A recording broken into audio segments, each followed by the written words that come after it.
কিন্তু যে কোনো একজন সিটিজেন যদি সেটা নিয়ে চ্যালেঞ্জ করে কোথাও যায়, আমরা করলাম না পলিটিক্যাল পার্টিস, সেটা আপনার গ্লোবাল রিপুটেশন নিয়ে অনেকে হয়তো কোশ্চেন তুলবে, সেটা আমরা কখনোই আপনার উপরে যাক সেটা চাই না। আমি এখানে দীর্ঘ বক্তৃতা দিয়ে আপনাদেরও বিরক্তির উদ্রেক করব না। নতুন কোনো ইস্যু নিয়ে আমি কথা বলতে চাই না। সবার প্রত্যাশা তো আছেই, কিন্তু আমার বিশ্বাস আছে আর যদি ফেব্রুয়ারির প্রথমার্ধে বাংলাদেশের নির্বাচন অনুষ্ঠানের জন্য যে কোনো রকমের একটা অনিশ্চিত পরিবেশ সৃষ্টি হয়, সেটা ফেসিবাদ চেষ্টা করছে। যদি আমরা এরকম কোনো কর্মকাণ্ড করি যে ফেসিবাদী শক্তি সুযোগ পাবে, আশকারা পাবে, সেটা আমাদের জাতীয় জীবনের জন্য অনেকে বলছে যে এটা ন্যাশনাল সিকিউরিটি থ্রেট হবে। আমি মনে করি এটা রিজিওনাল সিকিউরিটি থ্রেটও হতে পারে।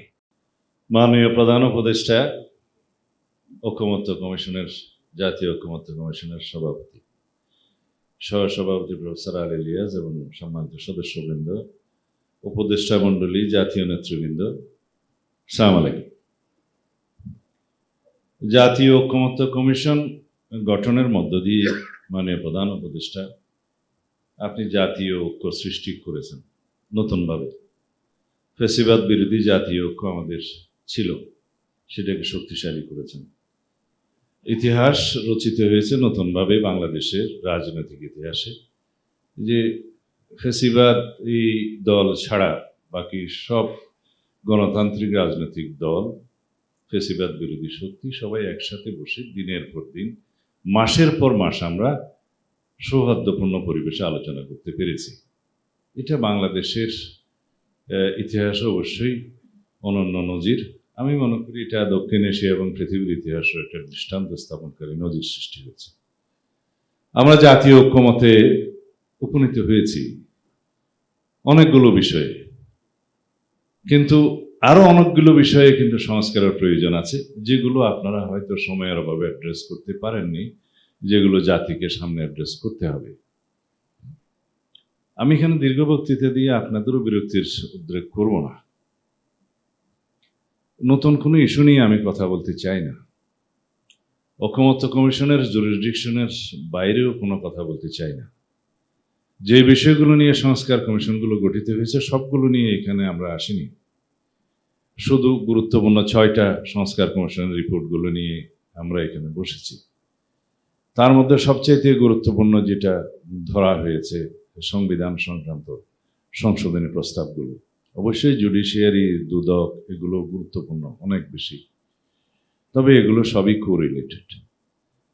এখানে যে সমস্ত মৌলিক বিষয়গুলো চিহ্নিত করা হয়েছে 19টি, বাস্তব পক্ষে মৌলিক বিষয় আরো অনেক বেশি আছে।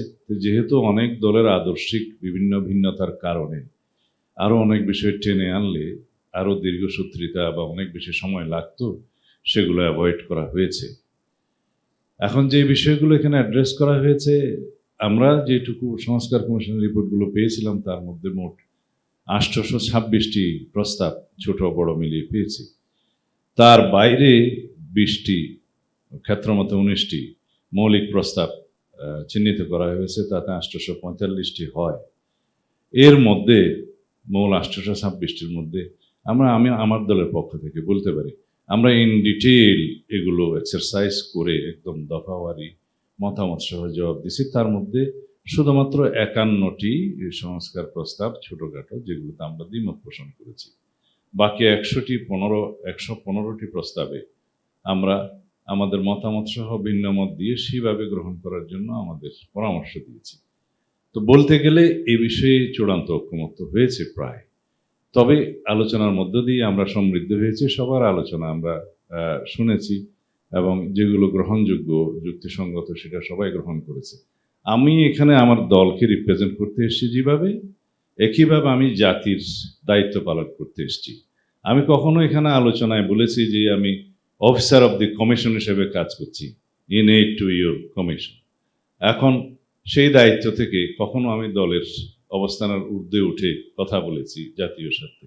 সেই হিসাবে আমি অনেকের মধ্যে লক্ষ্য করেছি সেই জাতীয়টা বা জাতীয় দাবিটা অথবা জাতীয় দায়িত্ব পালন করতে, সেটা আমি অ্যাপ্রিসিয়েট করি। কিন্তু দিন শেষে আমরা এখন যখন বাস্তবায়নের প্রক্রিয়ায় চলে এসেছি, এখানে আমার কাছে মনে হয়েছে আমরা বোধহয় এটাকে আরেকটা জটিলতার দিকে নিয়ে যেতে চাচ্ছি। কিন্তু ন্যাশনের কাছে আমরা এমন কোনো প্রেসিডেন্ট রেখে যেতে চাই না, অন্ততপক্ষে হেডেড বাই প্রফেসর ইউনুস, যেটা দুদিন পরে টিকবে না, যেটা দুদিন পরে জুডিশিয়ারিতে নাল অ্যান্ড ভয়েড হয়ে যাবে, যেটা দুদিন পরে চ্যালেঞ্জড হয়ে যেতে পারে। আমরা সবসময় অ্যাপ্রোচ করেছি যে আমরা যে সমস্ত সংস্কার প্রস্তাবগুলোতে একমত হয়েছি তার মধ্যে আশু বাস্তবায়নযোগ্য, মধ্যমেয়াদী বাস্তবায়নযোগ্য, যেগুলো কনস্টিটিউশনকে স্পর্শ করে না সেগুলো এখনই বাস্তবায়নের উদ্যোগ নিন, এবং বাস্তবায়ন হচ্ছে, প্রতিদিনই হচ্ছে।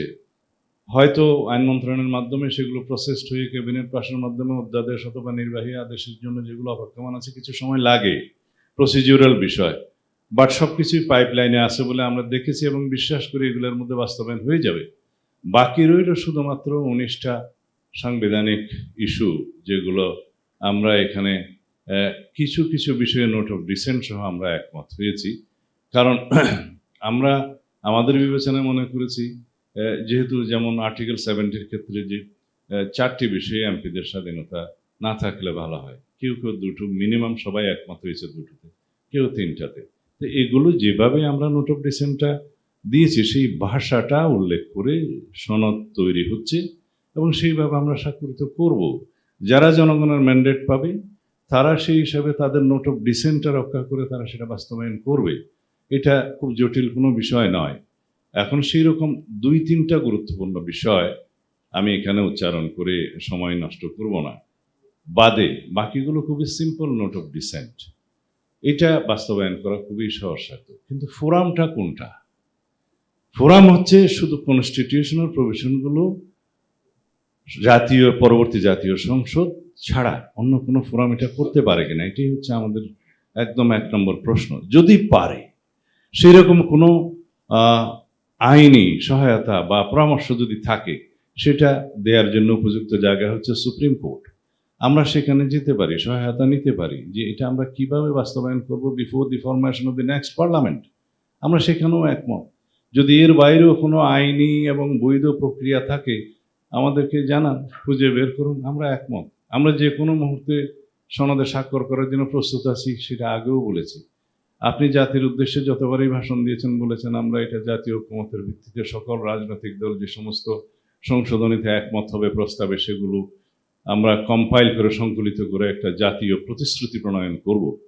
নিশ্চয়ই আপনার স্মরণ আছে আপনার 6 তারিখের বক্তৃতা জুনের বলেছেন যে আমরা এখনই কিছু বাস্তবায়ন করব, আর কিছু বাস্তবায়নের উদ্যোগ নেব, যেগুলো অনিষ্পন্ন এবং অসম্পূর্ণ থাকবে পরবর্তী সরকার করবে, এবং পরবর্তী জাতীয় সংসদে সবাই এই সমস্ত বাস্তবায়ন করার জন্য অঙ্গীকারাবদ্ধ থাকবে। এটা আপনার স্পিচ থেকে আমি বলছি।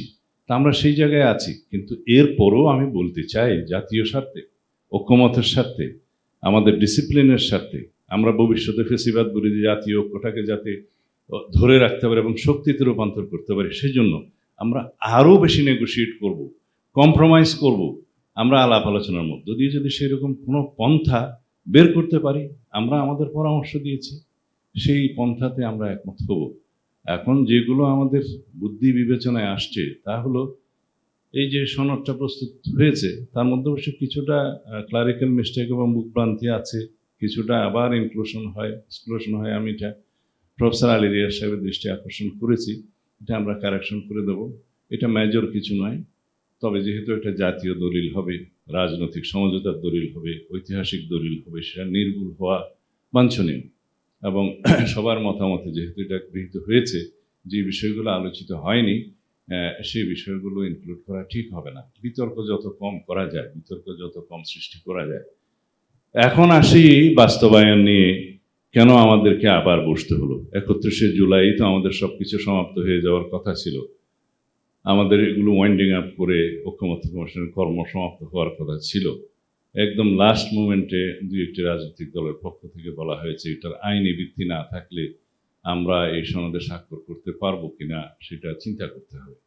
তখন আমরা বলেছি আসুন, যদি আইনি ভিত্তি কী দেওয়া যায় সেই বিষয়ে যদি কোনো আলোচনা হয় আমরা আলোচনায় অংশগ্রহণ করব, এবং সেই আলোচনা পরবর্তীতে শুরু হয়েছে। সেই আলোচনার আগে আপনারা বিশেষজ্ঞ মতামত নিয়েছেন, তার মধ্যে সাবেক বিচারপতি ছিলেন, আইনজ্ঞ ছিলেন, প্রফেসররা ছিলেন, সবাই আপনারা মতামত নিয়েছেন।